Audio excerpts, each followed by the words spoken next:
They are people you should never help. This statement may sound harsh, even contrary to our compassionate nature, but Carl Jung, one of history's greatest psychologists, discovered a disturbing truth about the human mind. There exist individuals whose psychological patterns are so destructive that any assistance you offer will not only be futile but will turn against you in unexpected and devastating ways. The compulsion to help is deeply human.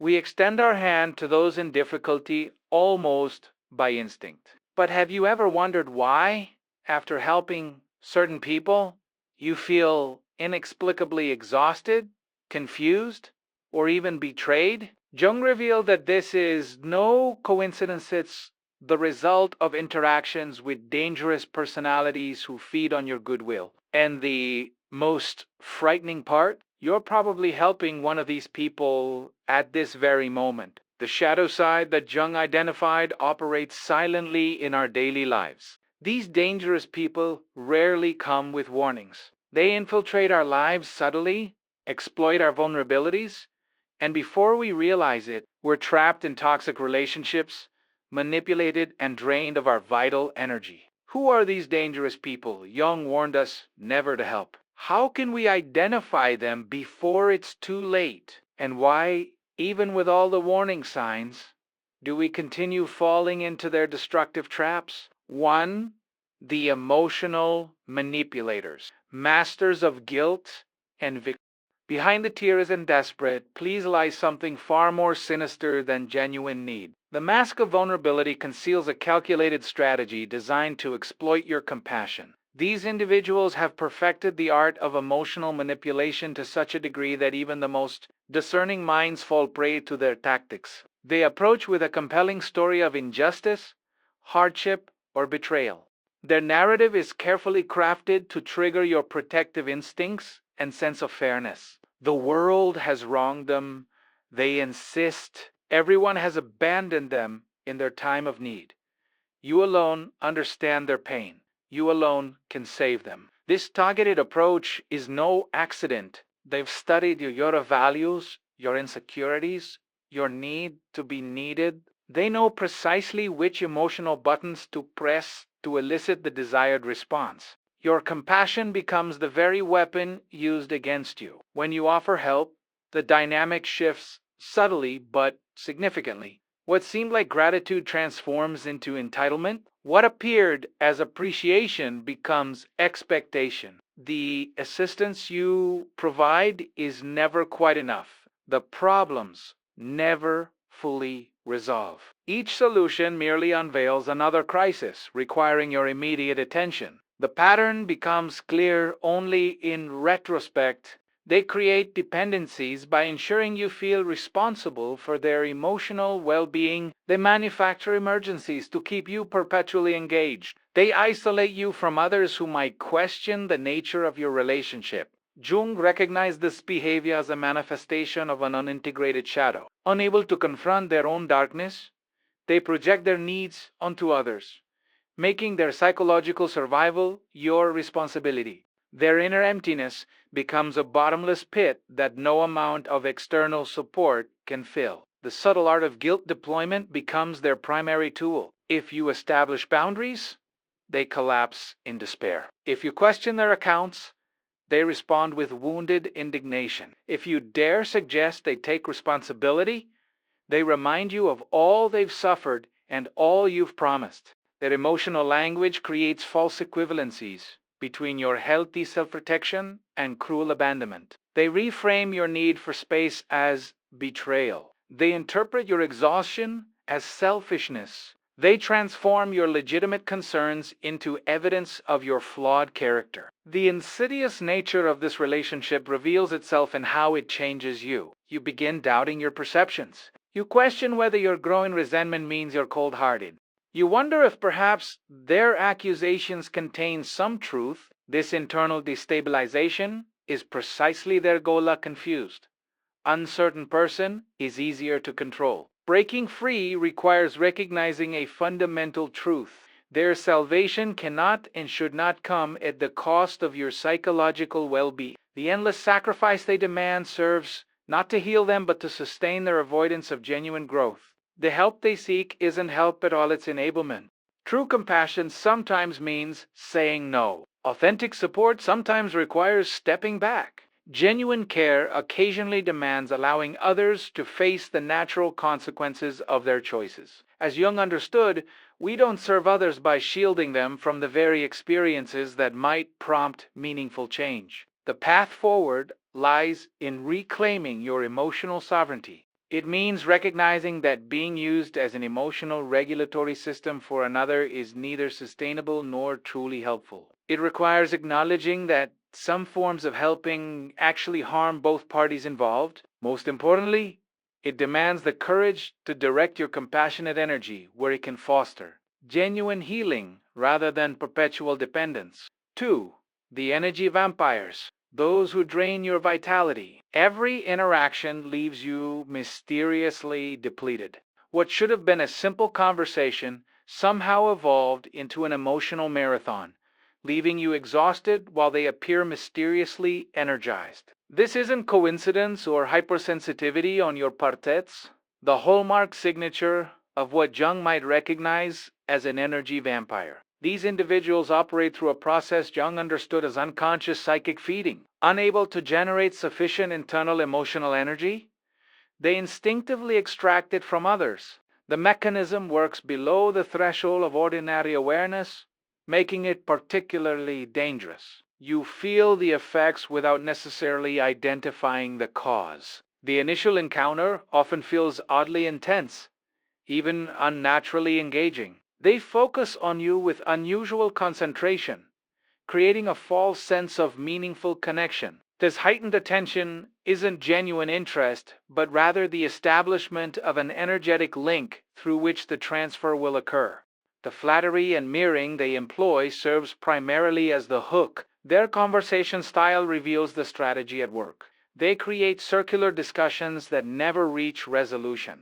They introduce dramatic problems without seeking actual solutions. They pivot between emotional extremes from excitement to crisis, from adoration to despair, keeping you constantly engaged in an emotional response. Each reaction you provide delivers exactly what they seek. Physical proximity becomes particularly draining. In shared spaces, they position themselves to dominate your attention. They intrude on personal boundaries through unnecessary touch or uncomfortable closeness. Their presence becomes increasingly oppressive over time. Though you might struggle to articulate exactly why, the aftermath follows a consistent pattern. While they leave refreshed and animated, you experience a distinctive combination of symptoms: mental fog, emotional flatness, physical fatigue, and a peculiar sense of having been somehow diminished. Regular exposure intensifies these effects, potentially leading to chronic exhaustion, weakened boundaries, and increased susceptibility to illness. What makes these interactions particularly destructive is their cumulative impact. A single encounter might seem merely tiresome. Regular exposure, however, systematically depletes your psychological resources, eventually affecting your relationships, work performance, creative output, and overall well being. The damage compounds silently until you find yourself fundamentally altered. These individuals often target those with natural empathy and strong energy reserves. Your capacity for compassion, normally a strength, becomes a vulnerability in their presence. Your ability to listen deeply, usually a gift, becomes the very channel through which your energy is siphoned. Your responsiveness to others, typically life affirming, becomes the mechanism of depletion. The attraction they feel toward balanced, vital people isn't conscious malice but unconscious need. Their inner landscape lacks the structure necessary to generate and maintain healthy energy. Without realizing it, they seek external sources to compensate for this internal deficit. Their behavior, though harmful, stems from profound psychological wounding rather than deliberate intent. Protection requires developing energetic discernment. Learning to recognize the subtle sensations that signal energy depletion allows for earlier intervention. Establishing firm boundaries becomes essentially limiting interaction duration, maintaining physical distance, and reducing emotional investment. Visualization techniques and conscious breathing can help maintain energetic integrity during unavoidable contact. Most importantly, understanding that their condition isn't your responsibility to fix liberates you from the helping trap. Their energy deficit reflects deep psychological patterns that your sacrifice cannot resolve. Allowing yourself to be continually drained doesn't serve them, it merely postpones their necessary confrontation with their own internal reality. The compassionate response is counterintuitive but essential. Preserving your energetic well being actually serves both parties. By maintaining healthy boundaries, you model balanced self relation. By refusing to participate in unconscious feeding patterns, you create space for them to develop internal resources. By protecting your vitality, you demonstrate the very self connection they ultimately need to develop for themselves. 3. The false gurus. When the master is your greatest danger, they appear exactly when you need them, most during periods of uncertainty, transition, or spiritual seeking. With seemingly profound wisdom and uncanny insight, they offer precisely what you're searching for: clarity in confusion, purpose in aimlessness, answers to questions you've struggled to articulate. Their timing feels almost magical, as if the universe itself has sent a guide for your journey. This perfect alignment is rarely coincidental. Jung recognized that authentic psychological development inevitably creates periods of vulnerability. During these natural transitions, our usual psychological defenses weaken as we prepare to integrate new aspects of consciousness. The false guru intuitively senses these openings and positions themselves accordingly. Their initial approach appears humble yet confident. They don't demand authority, but somehow naturally command it through subtle signals of spiritual accomplishment. Their language weaves ordinary insights with esoteric references, creating an impression of depth that discourages questioning. They express interest in your growth while simultaneously establishing themselves as essential to that process. The knowledge they offer contains enough truths to feel revelatory, but remains purposefully incomplete. They provide genuine moments of illumination alongside carefully constructed gaps. These missing pieces ensure your continued dependency enough progress to keep you engaged but never sufficient for true autonomy. Your growth always requires their ongoing guidance. Their community reinforces this dynamic through social validation, surrounded by devoted followers who testify to transformative experiences. Your doubts seemed like failures of perception rather than legitimate concerns. The group subtly punishes questioning while celebrating uncritical acceptance.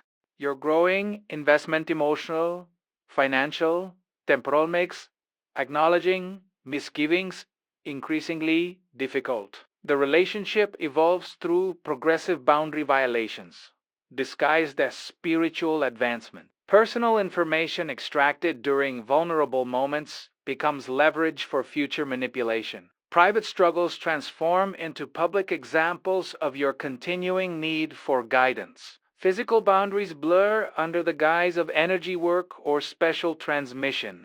Financial boundaries dissolve through escalating commitments presented as necessary investments in your development. What makes this relationship particularly dangerous is how it hijacks genuine spiritual impulses. Your authentic desire for growth becomes the very chain that binds you. Your legitimate intuition gets redirected toward serving their agenda rather than your authentic development. Your natural capacity for reverence attaches to a false object, creating a devastating misplacement of trust. The psychological mechanism at work reflects what Jung identified as unhealthy projection of the self archetype. In healthy development, we temporarily project this archetype onto suitable teachers who help us recognize and integrate our own wisdom.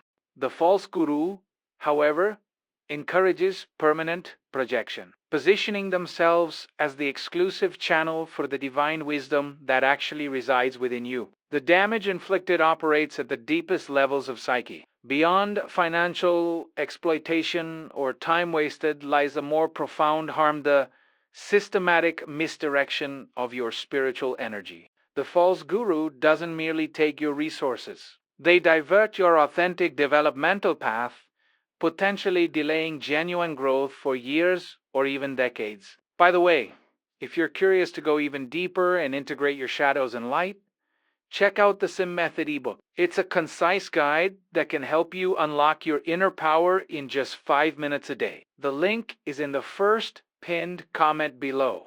Recovery begins with the painful recognition that what seemed like spiritual advancement was actually regression into psychological dependence. The awakening typically arrives through inevitable contradictions that teachers' behavior increasingly diverges from their teachings. Their treatment of those who question or leave reveals the conditional nature of their seemingly unconditional love. Their humanity eventually breaks through their carefully constructed divine persona.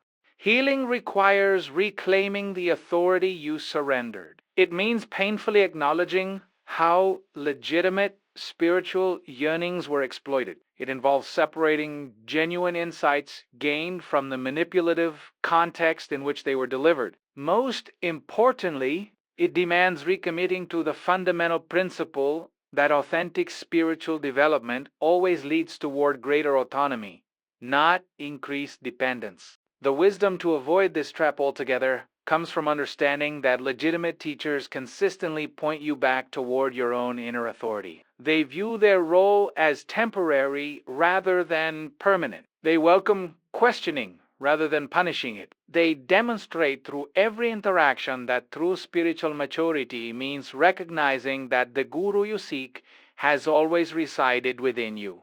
For the shadow projectors, those who blame you for their inner demons, they see in you what they cannot face in themselves. With unsettling precision, they identify flaws you don't possess, attribute motives you've never held, and react to behaviors you haven't displayed. The accusations feel bizarrely specific, yet completely disconnected from reality. The intensity of their response seems wildly disproportionate to anything you've actually done.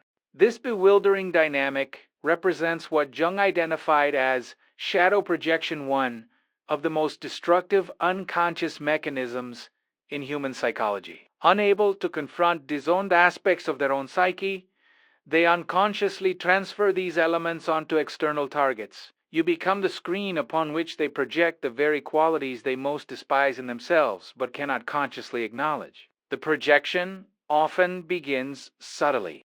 They make casual comments about your supposed tendencies or attitudes that don't align with your self-understanding. They interpret neutral actions through a negative lens that seems to come from nowhere. They respond to imagined slights with surprising defensiveness. These moments feel discordant, but isolated enough to dismiss as misunderstandings. As the relationship progresses, the projections intensify and coalesce into consistent patterns. They become absolutely convinced of your jealousy, dishonesty, manipulation, or aggression, precisely the qualities they themselves unconsciously embody but cannot recognize. Their perception becomes so distorted that presenting factual evidence to the contrary only strengthens their conviction. Your denial of their accusations appears as further proof of your deception. What makes this dynamic particularly insidious is how it can induce the very behavior being projected.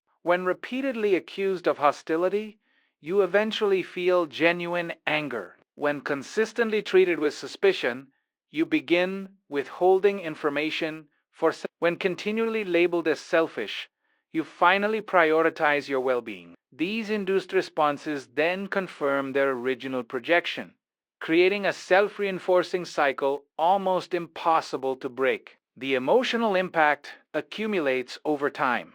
You begin questioning your perception of realia, form of gaslighting where their projected material overrides your actual experience. You examine yourself for the flaws they insist you possess. You expend enormous energy defending against accusations that have no basis in your actual behavior. This progressive destabilization serves their unconscious need to externalize their disowned psychological content. Particularly dangerous is how they unconsciously select targets. They project specific shadows onto specific people based on subtle psychological hooks that make the projection more likely to stick. Your natural confidence might attract their disowned arrogance. Your healthy assertiveness might draw their repressed aggression. Your emotional openness might become the landing site for their denied vulnerability. The very qualities that define your authentic self become vulnerability points for their projective material. The relationship gradually transforms you into someone unrecognizable, partly through your attempts to disprove their accusations, partly through the internalization of their projections, and partly through your reactive adaptation to constant psychological assault. This transformation represents the ultimate success of their projection mechanism. Your altered behavior now partially mirrors what they needed to externalize, creating a distorted validation of their perceptual distortion. Breaking free requires first recognizing that their accusations reveal their psychology, not yours. The specific content of their projections provides a precise map of their disowned material. Their insistence on your jealousy reveals their own unacknowledged envy. Their preoccupation with your supposed dishonesty exposes their own relationship with truth. Their fixation on your alleged manipulation unmasks their own controlling tendencies. Protection comes through maintaining firm psychological boundaries. Understanding that their perceptions are fundamentally about them rather than you creates essential emotional distance. Refusing to internalize or defend against projections deprives the mechanism of its power. Limiting or ending contact may become necessary when projections prove resistant to awareness intervention. The final liberation arrives with compassionate detachment. Their projections, though harmful, reflect profound suffering, the pain of a psyche fragmented by disowned aspects fighting for integration. Their behavior, though destructive, stems from unconscious defensive mechanisms rather than conscious malice. This understanding allows you to step away without hatred, recognizing that their healing journey requires confronting precisely what they're projecting onto you, a process your continued presence actually prevents. 5. The masked saboteurs.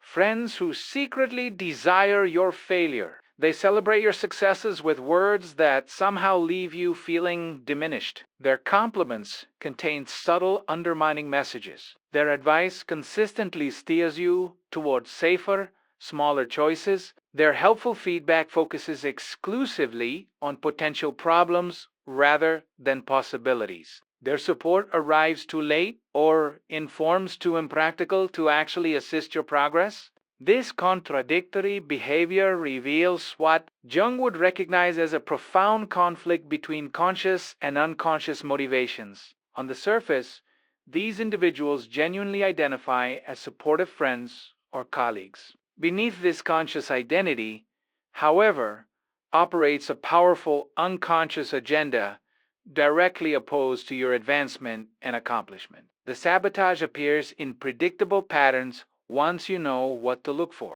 They enthusiastically encourage endeavors where you're likely to struggle while expressing practical concerns about paths aligned with your genuine strengths. They offer connections that lead nowhere while withholding access to truly valuable opportunities. They provide excessive assistance with minor matters while being mysteriously unavailable during crucial moments of real need. Their timing demonstrates almost supernatural precision. They interrupt your focus during critical preparation periods. They introduce destabilizing information right before important performances. They create unnecessary crises requiring your attention when you're approaching significant breakthroughs. They burden you with their emotional needs precisely when you need to conserve your energy for your own pursuits. Their language subtly reinforces limitations. They consistently reference past failures when you're attempting something new.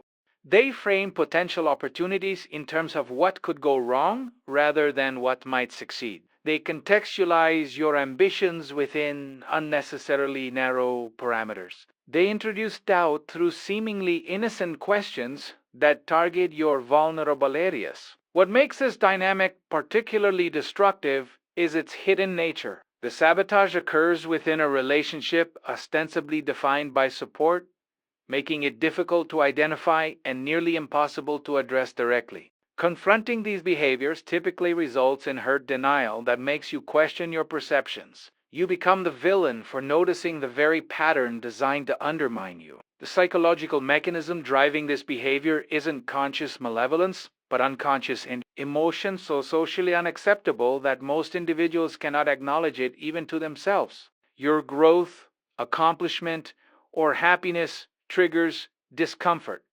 because it highlights what they desire but haven't achieved or pursued. Rather than confronting their own unfulfilled aspirations, they unconsciously work to bring you back to their level. The relationship gradually transforms your natural enthusiasm into hesitation. You begin anticipating negative feedback rather than support. You develop the habit of downplaying your successes and hiding your ambitions. You start unconsciously sabotaging yourself, internalizing their limitations as your own. This progressive diminishment represents the ultimate success of their unconscious strategy. Particularly insidious is how they unconsciously select their targets. They're drawn to those with natural confidence, creativity, and ambition, precisely the qualities they themselves repress. Your authentic self expression becomes a mirror reflecting what they've sacrificed or abandoned in themselves.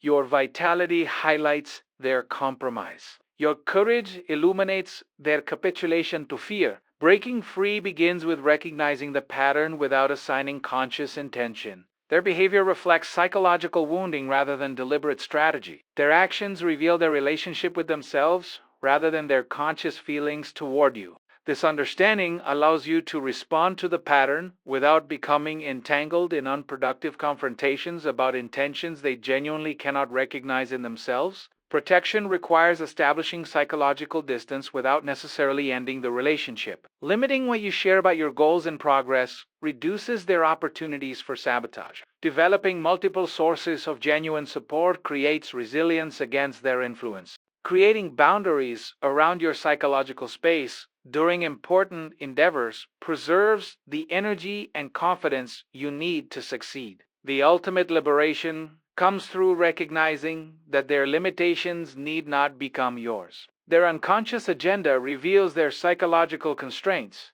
not your potential. Their comfort zone establishes no boundary for your growth. Their unutilized capacity creates no ceiling for your achievement. Their unconfronted fears predict nothing about what you can accomplish when you step fully into your authentic path and potential. 6. The archetypal possessed. When the persona collapses and chaos emerges, sometimes the danger doesn't come from calculated manipulation or unconscious sabotage, but from something far more primal and unpredictable. You notice a disturbing shift in someone you thought you knew. Their eyes reflect something ancient and impersonal.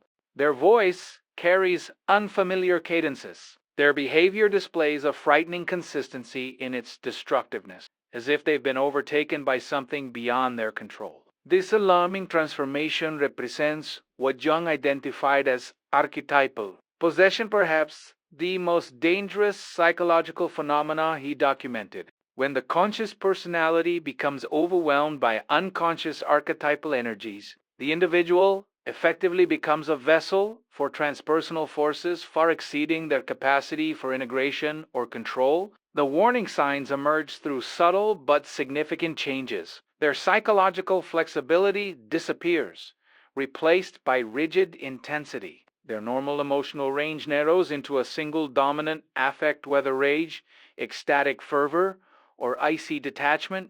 Their language shifts toward absolutism, cosmic significance, or apocalyptic imagery. Their interpretation of events loses nuance, fitting everything into an increasingly simplistic framework that brooks no contradiction. What makes this condition particularly dangerous is the paradoxical combination of chaos and consistency. Their behavior becomes simultaneously unpredictable in specifics, yet utterly predictable in its destructiveness. They might vacillate between grandiose schemes and profound despair, but both extremes serve the same fundamental pattern of psychological inflation and collapse. The apparent randomness conceals a consistent underlying dynamic. The transformation often begins during periods of extreme stress, significant life transitions, or profound disillusionment.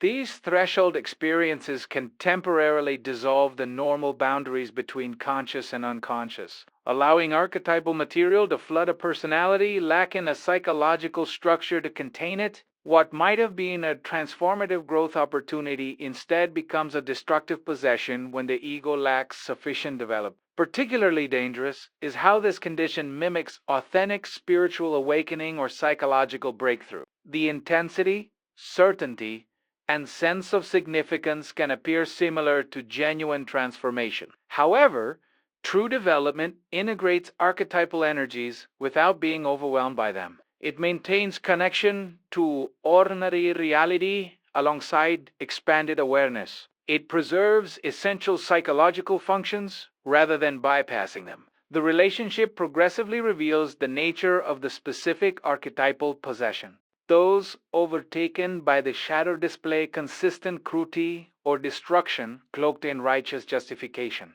Those possessed by animus energies exhibit extreme emotional volatility or rigid gender performances. Those captured by the self archetype demonstrate messianic certainty and demands for devotion. Each manifestation creates distinct but equally destructive relationship patterns. What makes helping these individuals particularly dangerous is how they unconsciously pull others into their archetypal field. Their psychological gravity exerts powerful influence, activating corresponding archetypal material in those around them. Your rational assistance gets unconsciously redirected into feeding their inflation. Your attempts at grounding them get reframed as persecution or lack of vision. Your efforts to establish boundaries get cast as betrayal of cosmic significance. The risks extend beyond psychological harm. Those in extreme states of archetypal possession occasionally manifest surprising physical strengths, reduced pain sensitivity,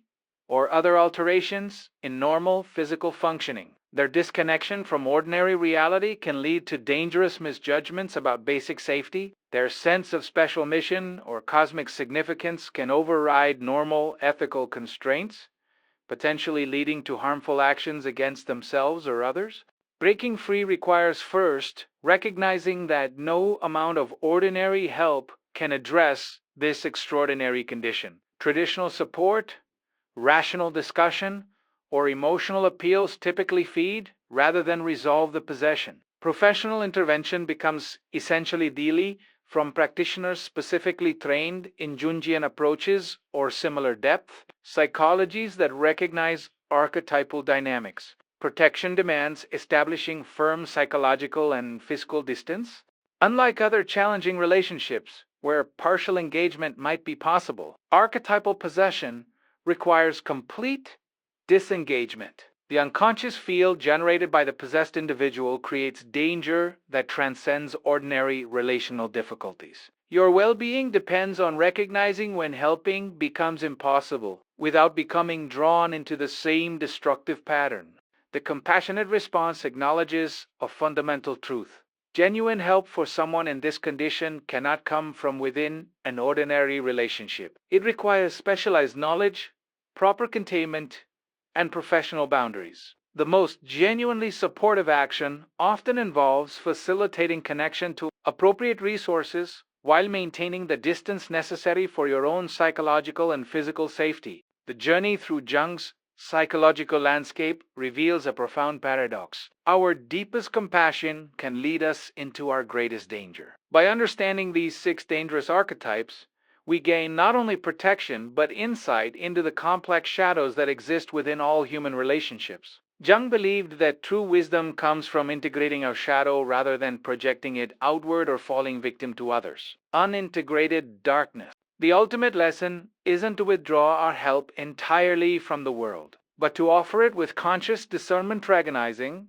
when our assistance serves genuine healing, and when it merely perpetuates destructive patterns. In developing this discernment, we honor both our compassionate nature and our responsibility to ourselves. For as Jung himself discovered, the path to wholeness requires not just understanding others, but establishing boundaries that protect our own psychological integrity. Perhaps the most powerful form of help we can offer anyone is the example of a life lived with awareness, balance, and the courage to face our own inner demons rather than unconsciously inflicting them on others.